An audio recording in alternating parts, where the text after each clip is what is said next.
These kind of spaces are really important. They allow for some really vital discussions to take place. I think just by having this space, we know that it's safe.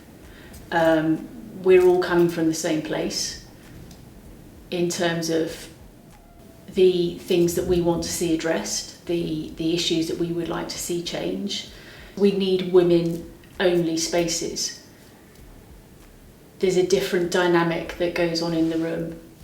There's a completely different story being told because our experiences are different. There's very few services left for women due to lack of funding. Whatever is left now, the services that are left now, they need to adopt a holistic approach to women's needs. We're only a patient for a period of time, and then we go out into the world and we're a mother, we're a partner. A lot of the women, and I know it doesn't happen to every woman, receives their diagnosis, and a lot of the time the relationship breaks down. But again, I'm asking the audience here, like, have any of you in the roles that you're in come across any friends or any service users that have had any kind of experience of being approached in their clinic or who are not accessing healthcare because of their fear that they're going to be identified? I'm really tired of sitting in meetings and hearing people talk about how women should have PrEP and nothing ever happens. And so I'd quite like for us to, if there is time, to at least think about how we might take this forward. Women need community, women need space to share their stories, that's how we heal. You know, sharing our truths is really important to us, and there's so much stigma that we can't. So if we're given a safe spaces to share our truth, that helps us, that supports us, and that shares and educates others as well. So yeah, I think it's really important, and I'm very upset there isn't a place in London that is a safe space for women, that's women only led.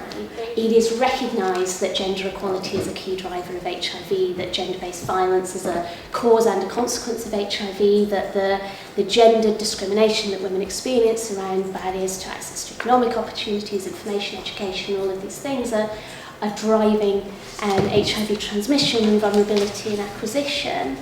In the UK, we don't really have that embedded in our response. So there's something about having that space with other women that is really important. And I know that we're talking about funding cuts and all that. I'm just wondering, isn't there some other innovative way that we could sustain our own spaces? What about social enterprise?